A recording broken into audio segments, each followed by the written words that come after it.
Hello and welcome to Lit Illuminated. I'm thrilled to have you here with me today. This is a space where we look at books to not only see how we can understand ourselves, but we can understand the world around us. And today I'm super excited to talk about this book. I finished it yesterday, and it is All That We Know by Shilo Kino. If you are looking at the YouTube right now, you can see that the title actually is All That We Own, which the own is strike through and know. So all that we know is the title, but own is there as a strike through. And I think that's very powerful and something to think about in the way that titling works and also what that means as we move through the book itself. So I love that this book is so much in the present. So I waited for this to come available in the US, so I'm reading it now in 2025, and it came out in 2024, and it feels like now. It feels like you are reading your life and the experience of someone right now, which is really unusual. So something that was from 2024 could have felt like it was so placed in that time that it feels distant, but what it's talking about, the themes it's talking about, even the people and the that get mentioned, like politicians and famous people throughout, like they're current. That's what's happening right now. So it's really interesting. And so often when we're reading fiction, it's in the past or it's in the future.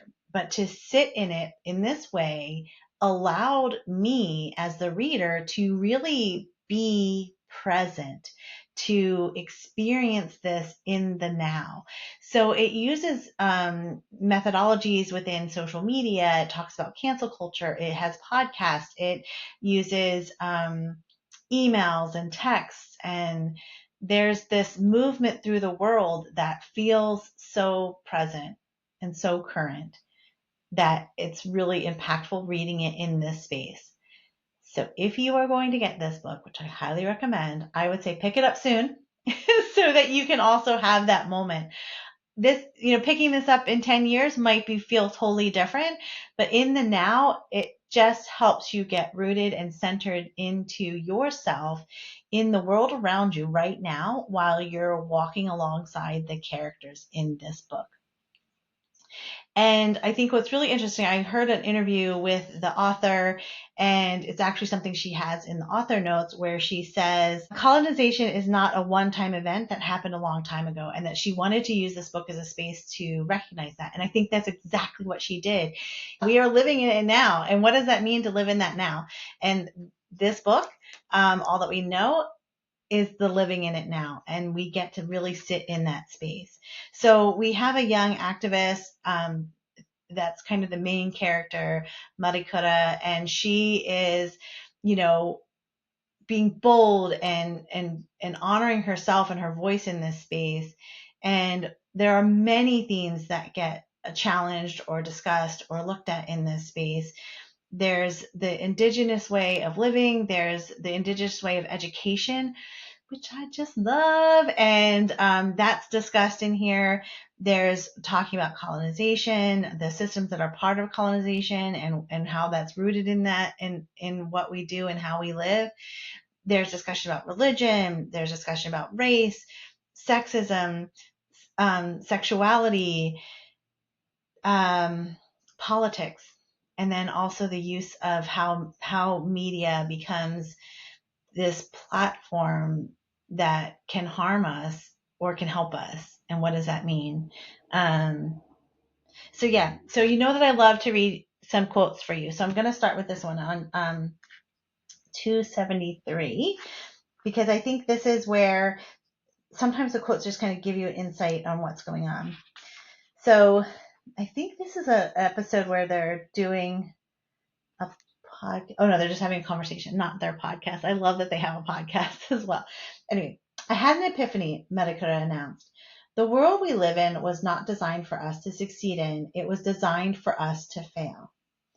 Is that your epiphany? Capitalism, colonialism, everything. It is a broken world and it is a broken system. And I think that is the heart of all of this, how broken it is and how it doesn't work for the now. It doesn't work for who we are and who we become and who we want to become. We can't continue to work in this broken system. And so the other quote that I want to share with you is on 187 that also kind of goes into the same area. They're talking about their podcast, and Marikara says, "It will never end until colonial violence is uprooted from within our systems. It will never end until Pakeha break the intergenerational curse of racism within their own families and within the walls of their home. Maybe one day I can do a podcast about puppies and romantic love." And then she continues. So this is a space where she is an activist, is using her voice and using the thing that she's passionate about to say, we're not talking about puppies and love right now. There's some things that I really need to be addressing and talking about. There's this one moment in, I think it's when she was at the end of a yoga class, or they were out to lunch. I can't remember, but they were out. She was out with her girlfriend, and her friends came over, and they're like, "Oh, hi, what do you do?" And the pause there of like, it's so weird that that's what people ask, or what I do, instead of like, where are you from? And I think that is part of the system. And that is what is part of what is broken, right? That this idea of what you do is your identity. It is who you are. And that is how you would introduce yourself, instead of saying where you're from, who your ancestors are, where your values are. It is, what do you do? And that is so much of a way to capture the systems, the colonial systems, within a sentence. So I thought that was a wonderful kind of connection moment that we had there in that space. But finally, what I really kind of want to talk about is in the author's notes. And you'll see that I have a whole bunch of tabs as I was reading through the book itself, but I have this one just on the top here, and it was in the author notes because I was like, this is it. And the quote is, "The isolation of writing meant getting to know myself again. I began to understand the meaning of writing being a gift, a form of rongoa.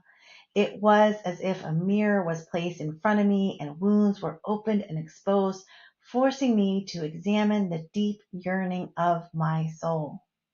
I was in awe of how much the story of Marikara began to mirror my own life. I began to find the answers to my questions, but not in the way I thought.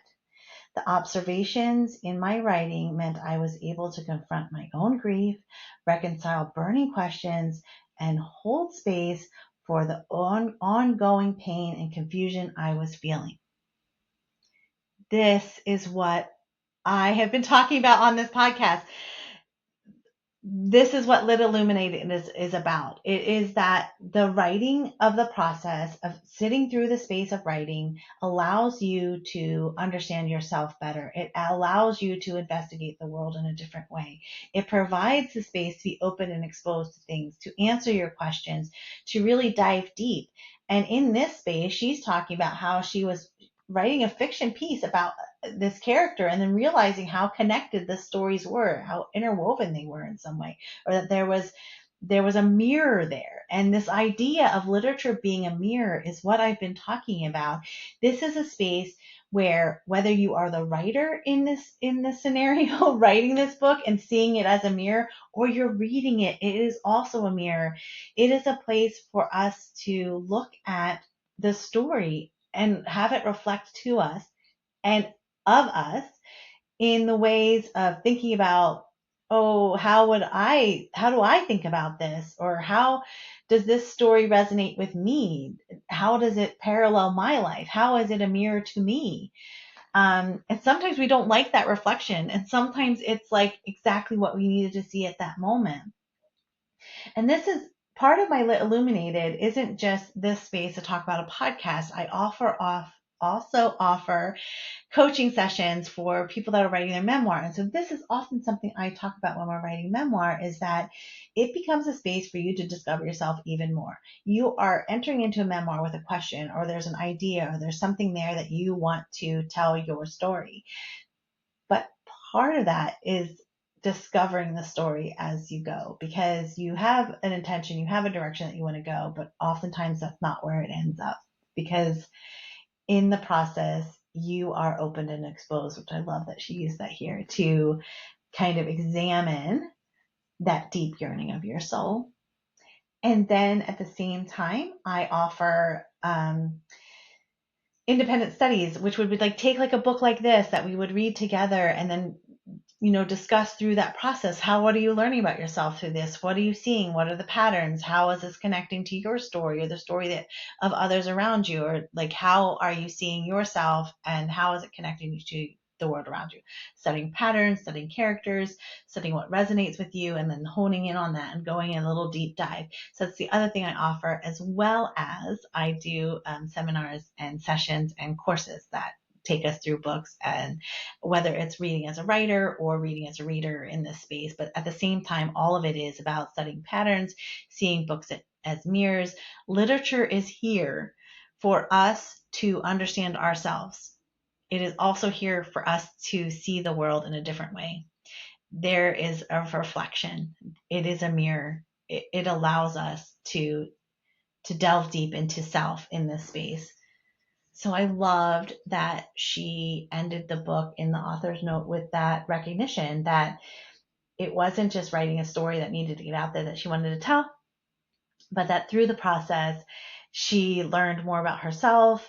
She was able to answer questions that she was having, but in the ways that she didn't think, right? That's key to it as well. When we're so caught up in our way of understanding it, we don't sometimes see the other side of that. And so by reading, it provides that space to see the other side, to put yourself in someone else's position, to think through that process, to follow the patterns. Again, it is the heart of everything that I do in this space. I feel like literature is such a powerful tool. And yes, it's entertainment. It's a good story, something to relax to, or just dive into and escape the world. But at the same time, it is that mirror, it is that pattern guide, it is that map to your soul. It is a way that you can discover yourself in a new way, if you're willing to take that step, if you're willing to see books in that way, which I hope you do.